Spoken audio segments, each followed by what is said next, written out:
Cool. Okay. Can everybody hear me? Todd, just feel free to jump in and interrupt me uh, if for some reason you can't. Sounds good.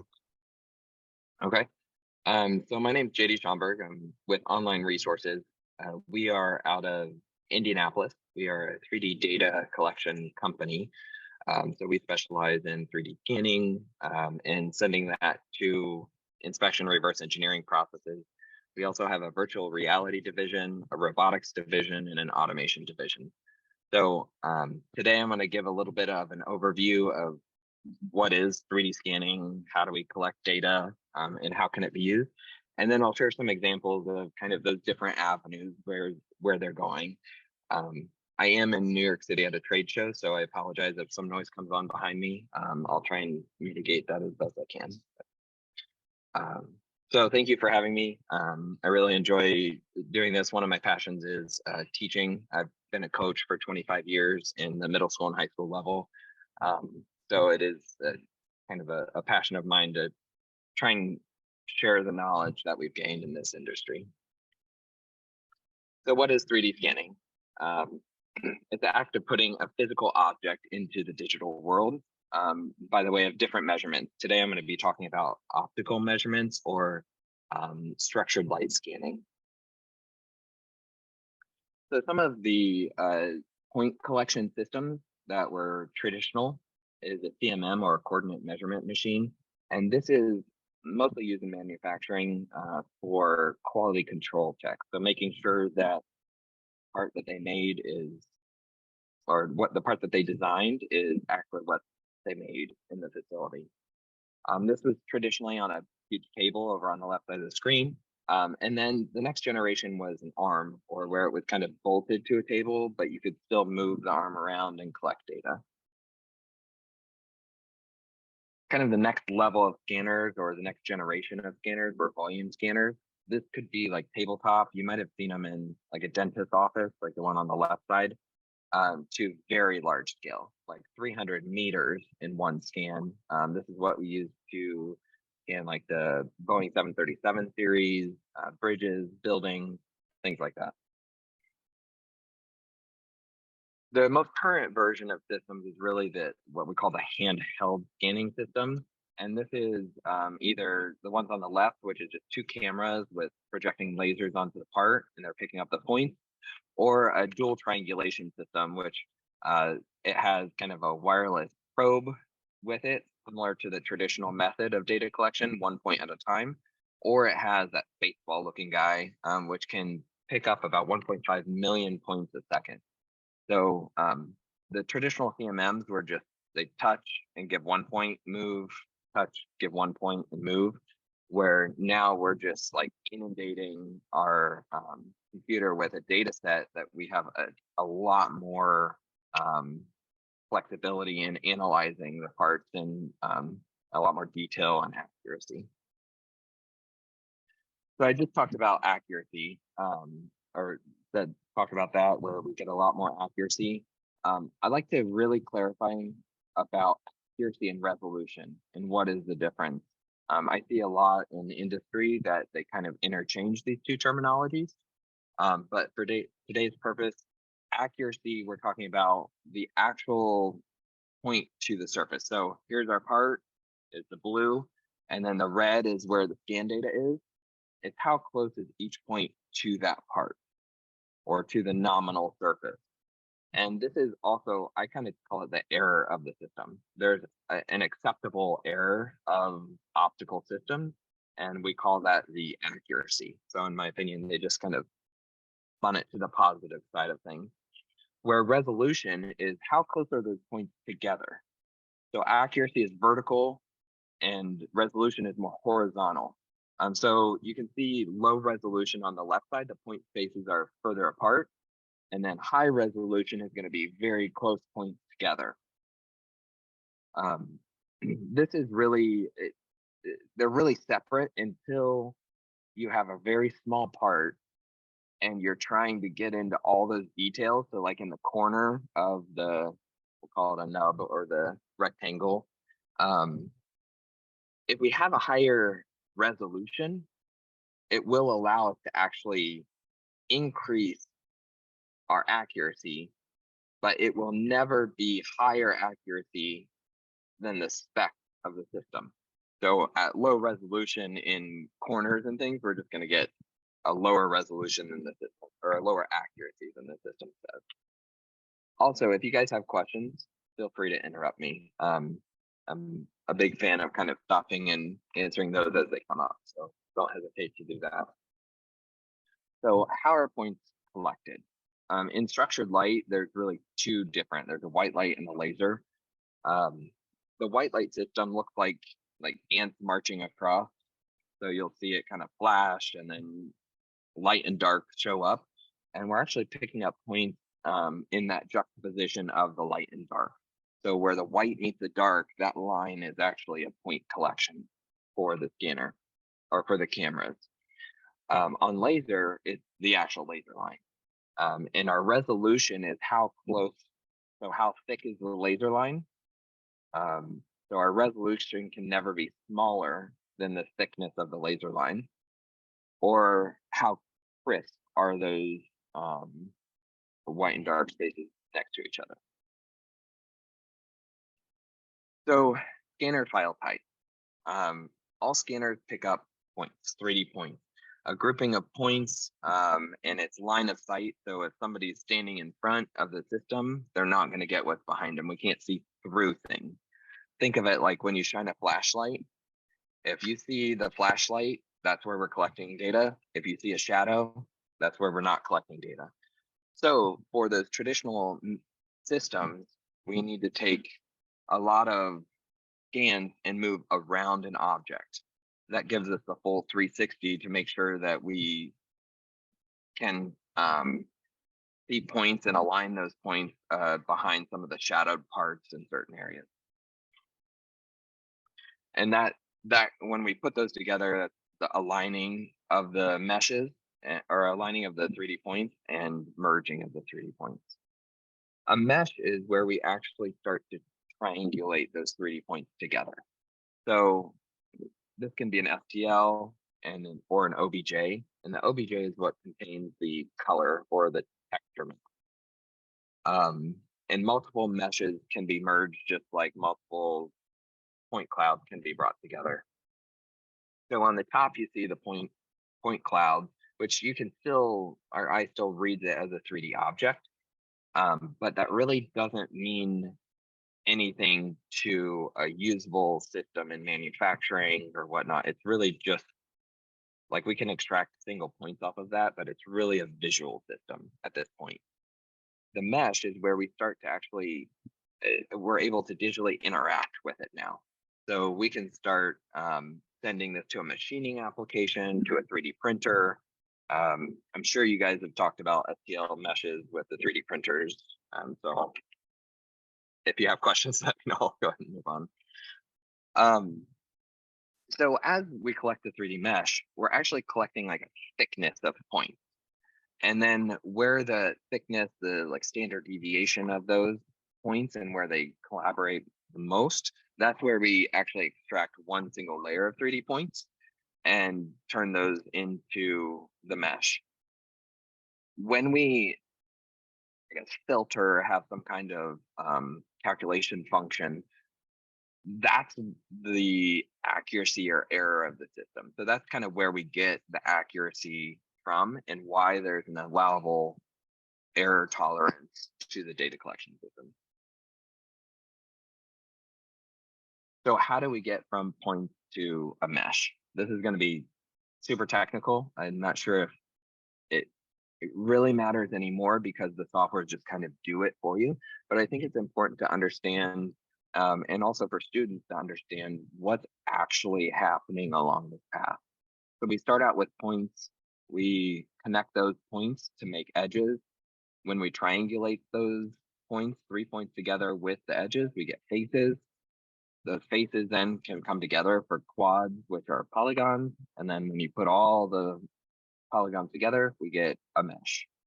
So that's, I like this graphic. It's a pretty quick and easy way to understand how we get from point cloud to a mesh. So what do we use this for? Reverse engineering It's where we're taking a real world object, digitizing it or scanning it, and then creating a CAD model. So this is very common in manufacturing because a lot of manufacturing tools and applications can't use an STL mesh. So we actually have to go in and take the STL mesh, interact with it, and create a step parasolid or IGES file or a CAD model to then be sent to whatever process they're using, via a cutting, additive process, kind of you name it. The second area is inspection and quality control. This is probably the biggest area of growth. This is the one that I'm really pushing for students to learn more about. I'll talk more about GD&T, geometric dimensioning and tolerances, which is kind of the international language of quality control. But this is where we can take two scans, overlay them together, and do a color map comparison. We can take and we'll call that like a gold standard scan. So someone says, this is the ideal part, and we want to compare every other part to that. That's what we do for IndyCar, which is a customer of ours. You can also take the CAD data. So the engineers have created this part, they send it to manufacturing and say, okay, make it. Now we need to take that CAD model or nominal data set and overlay every part to that to make sure that the manufacturing process is correct. And there are a lot of other things that can dive into in the manufacturing side.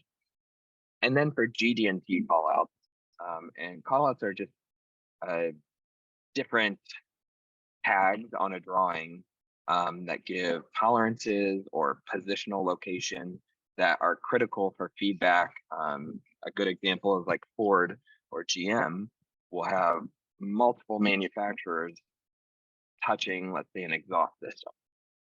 So one might make the hot end, one makes the cold end, and then they all come to the assembly factory and they have to make sure that they're within a certain positional tolerance to actually meet up and mate for the assembly. So they'll do those call outs on the full drawing sheet and then break them down for each tier one or sub-assembly component. And then they know for sure that if everybody's following those call outs, everything will come together. Fingers crossed. So that's the goal of all of it. So this is an example of a small part with some GD&T call outs. All of those little pictures mean different things. Even in our office,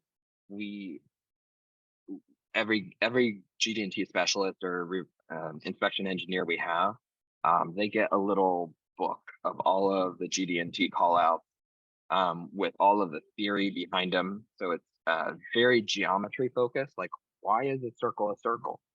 Well, that's because we're extracting like the center point and analyzing that center point, and it becomes very theoretical. So if you have kids that are like jazzed about geometry and theorems and stuff like that, they would probably be really good in an inspection GD&T kind of role.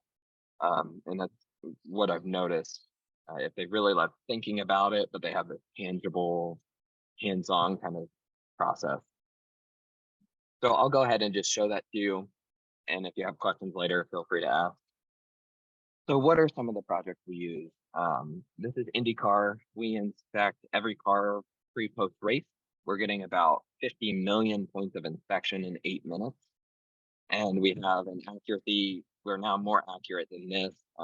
Our worst case accuracy is 5,000ths of an inch from the front wing to the back wing. To give you an example, their current tech pad inspection at the time, they were getting 110 points of inspection. And they couldn't tell you the accuracy.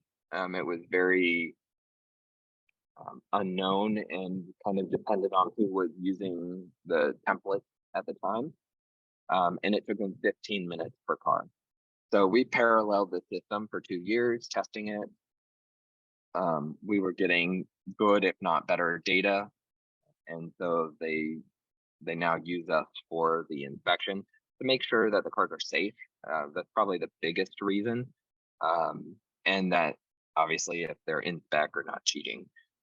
But each team, when there's a wreck, the teams are responsible for rebuilding those parts.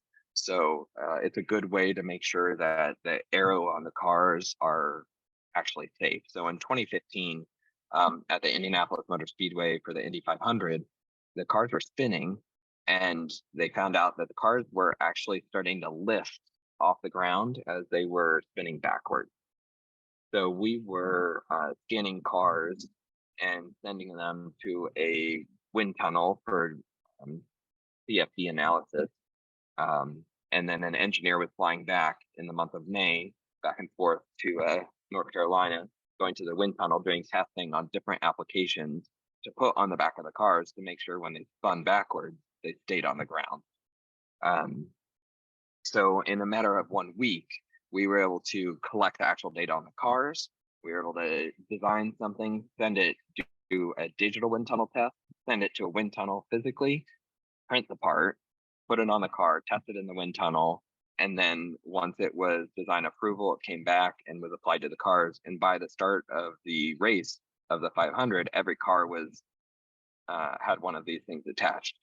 So it was a really cool way. I've never seen some kind of development and implementation process move that fast. But when you are collecting this kind of data, it's easy to just quickly fit things back and forth. So this video, the sound wasn't working through Zoom, but we also do work with NHRA, very similar fashion, except those guys are just straight line as fast as you can. So IndyCar is more about aero and making sure that the cars are slick, where NHRA is more about power. So we're scanning more of componentry of the engines and making sure they're not going to blow up. So it's still racing, but a different kind of application. And then I'm going to go ahead and move here. This is a new segment for us, but virtual reality, and mostly for cultural objects. So I'm going to move to let's stop sharing here and move over to a web page to show you some of the stuff we're doing for museums, some private collections, and some education applications. So this is the division of our company that does virtual reality. And this is a really cool private collector. And we're doing this for archiving and preservation of these cultural artifacts. So Muhammad Ali's shoes. This is now in a viewer portal where people can be digitally tactile. So you can move this around, and we have full color texture on the parts. Some research can be done on these parts. We can animate it. And the beauty of this is a web app viewer, but it's prepped and ready for game application or like a virtual reality experience. So we can just tap into the VR button and we're up and running into an application. So this is really cool because you have to start prepping this data and digitizing this data, but we're not really there with the technology for VR. It's still fun. It's still tinker. It's, there are some applications, but it's not really mainstream yet for what I would call the business application. So what we're doing a lot is working with museums, so researchers can quickly look at things, analyze it, and then they can say, hey, museum, I like this. I think I want to do some research on it. Can you send me the high-res file of this so I can start doing some research? So now we're saving people time and money from traveling on site to that, where they can do some initial touch points of research digitally and then decide, yes, it's worth it. I'm going to fly there and start doing some research of the part. We're also doing some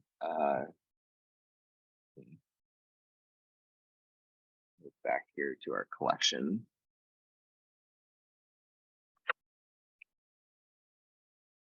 So we're doing some for education. The Indiana University Med School, we're actually scanning cadavers, and then at different steps of the way, we're then animating it and annotating for educational purposes. So instead of them going into a lab and there are lots of cadavers for this that are they use over and over again, we now can animate and they'll say, okay, what is this? What's that muscle doing? Okay, what happens when it bends? What happens when it twists? How does it interact? And it's a full 3D model, so you can see all of the tendons moving around. This is a really cool way. We're also doing it for looking at large animal, so equine and large animal applications for this kind of thing. So um, these are some of that kind of applications that we're doing from what I'm calling the virtual reality side. But really it's 3D scanning, then post-processing and laying some color map textures over it and annotating, animating, and getting it prepped for what we know is coming, which is the augmented reality and virtual reality application. So that's pretty much all I have for you guys today. Open for questions, comments. That set of 3D models and stuff, is that open to the public? Is that something that we all have access to? It is. So that's called Sketchfab. That's the program or web application we are utilizing that is open to the public. We do have some private models, but you would have to log in and we would have to give you access for those. And some of those things are actually you can download. So there's the Benjamin Harrison home has a pre-baked 3D printer ready model of the Benjamin Harrison statue. So if you want to go on, log in to the classroom, if you're studying that in history and you want to partner with like a history teacher, you could actually say, okay, well, if you're learning about Benjamin Harrison, you can go on, download these, 3D print them, that kind of stuff.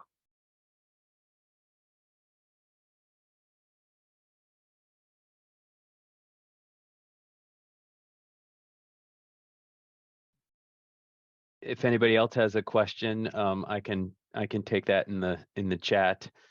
Well, Warren had one question because we're trying to start our own kind of archival process here on campus. What kind of your resolution is best for those if you can't use the word maximum? So largest? No. But yeah, absolutely. Whatever the system you have can do, that's what you should be doing. And then we derive that. But for our systems, our resolution usually lies around 10 thousandths of an inch. Sometimes for small parts, we'll go down to 4 thousandths of an inch. And then for what I would call micro scanning, we can do 0.5 thousandths of an inch. So just to run off those numbers, it's going to be 0.01 inch, 0.004 inch, or 0.0005 inches. That And I assume that instruments that get to that resolution are exponentially more expensive. yeah. So there is a system that can get to around 8 thousandths of an inch with an accuracy of about 4 thousandths of an inch. That is about $8,000. It struggles a little bit with shiny material, but you could easily powder that and get it done. After that, they jump to about $20,000-$30,000 for what I would call a basic level scanner. And then we have some that like one I just am working with a company that's $750,000. So I mean, depending on the application from there, it starts to get very expensive for industry. But for archiving purposes, it's usually actually on what I would call the lower end of those scales. So definitely for like $40,000, you get a full blown system that can do it for you. Awesome, thank you.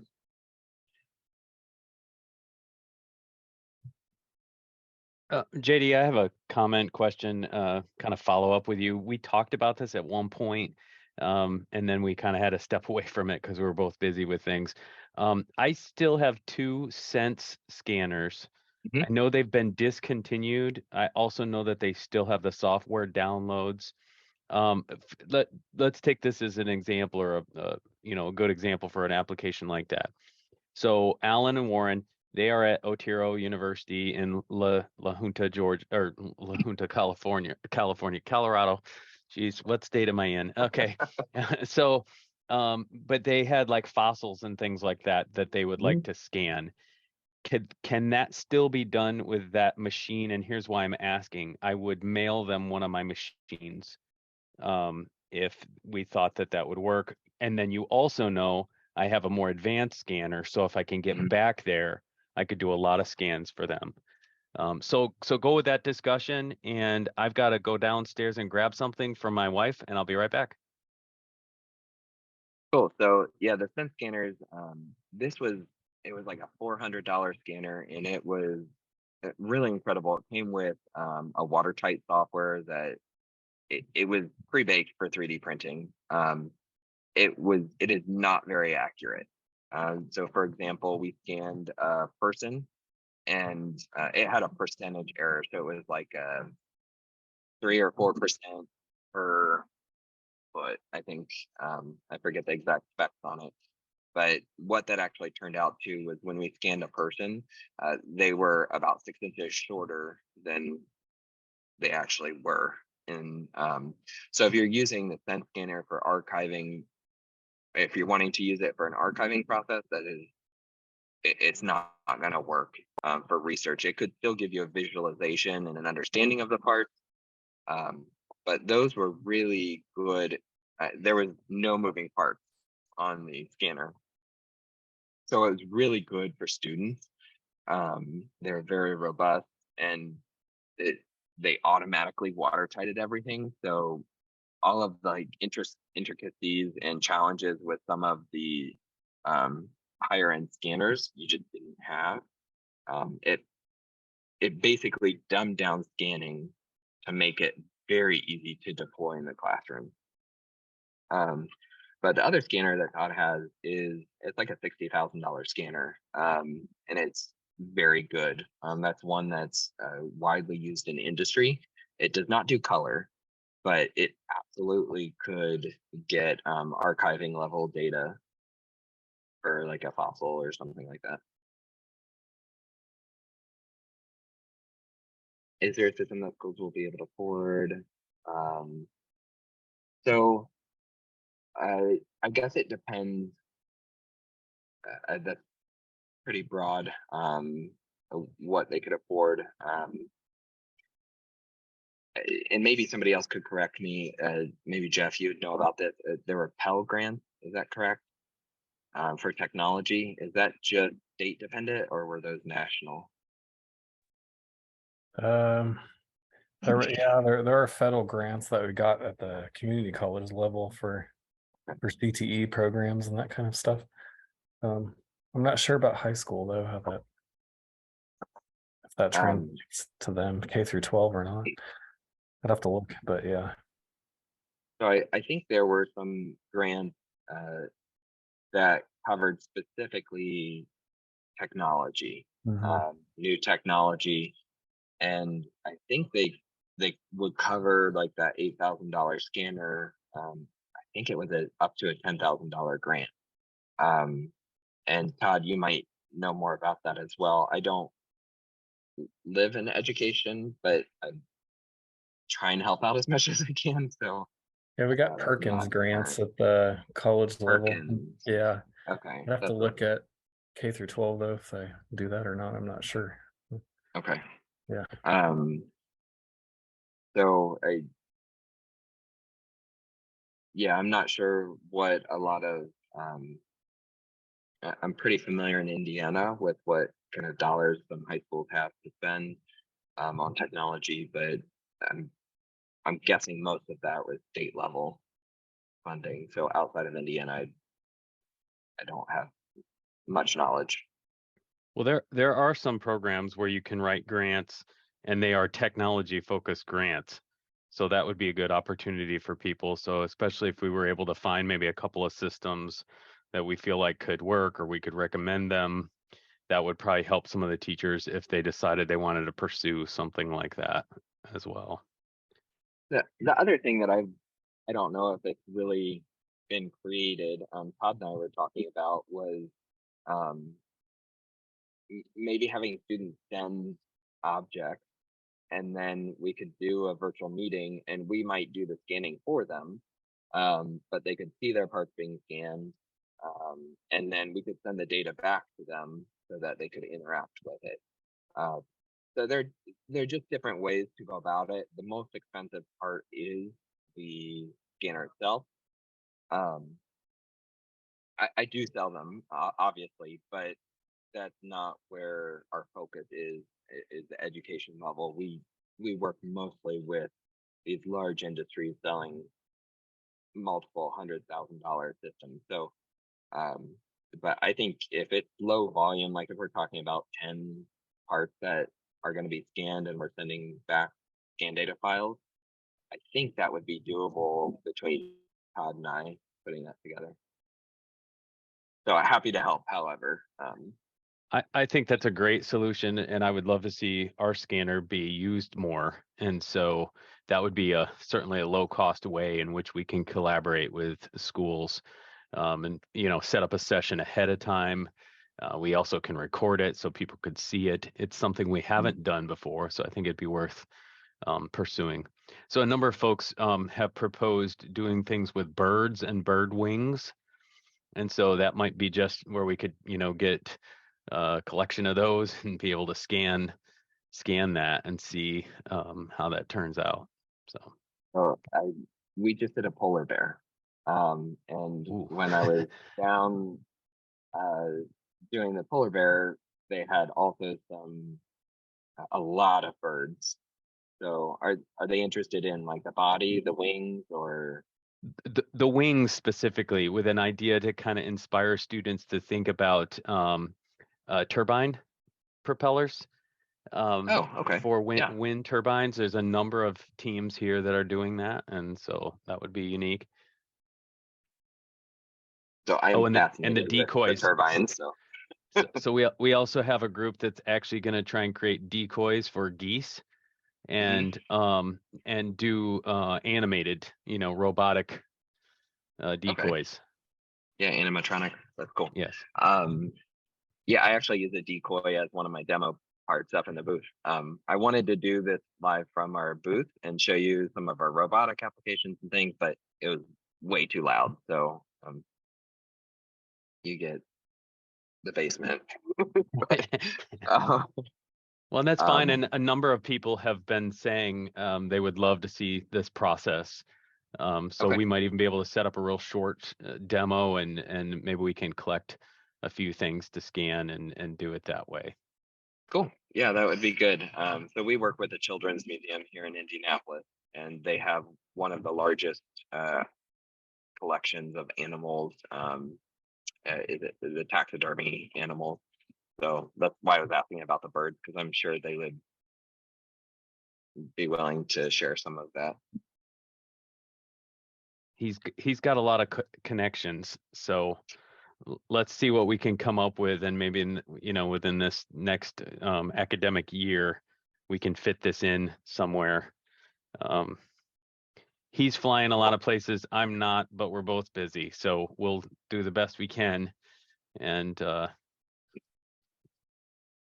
promise low, deliver high, hopefully. Yeah, it's funny you ask about the wind turbines, because I'm not doing blade. I'll be working with the generator portion next week. So we work with the manufacturer on some of the, I guess in essence, like a transmission, transferring the rotational into the electrical. Gotcha. Yeah, they have some similar wind farms to some of the wind farms that we have here. In certain parts, we're working with quite a few teachers. We're in New Mexico, Kansas, and throughout quite a distance in Colorado. So these folks are from a lot of different places. just so you know. We did have a question from Allison about the scans from the Children's Museum. Wondered if things were available online or not. Yeah, so we are currently, I'm pushing very hard to get a lot of these things available. Uh, they were working with their marketing team on what is going to be used in marketing efforts and then what can be used in research efforts. So we're still having conversations on the accessibility of those, but I think for educational purposes, I think there is going to be something, but we're still having the conversation. Sure. Anybody else?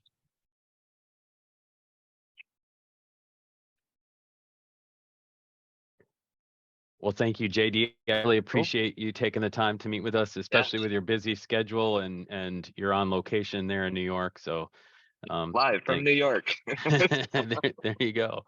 Cool. All right. Yeah. Thank you so much. All the folks that are online, we encourage you to just go back, start working more on your lessons. And then as you're able, please look on our files that we have posted. I know we've posted them where you have a peer review. And so we can share more information about that as you keep working through the lessons. Awesome. Any other comments or questions from anybody else? All right, JD, we'll let you get back to it. Cool. Thank you. Have a good one. Thank you.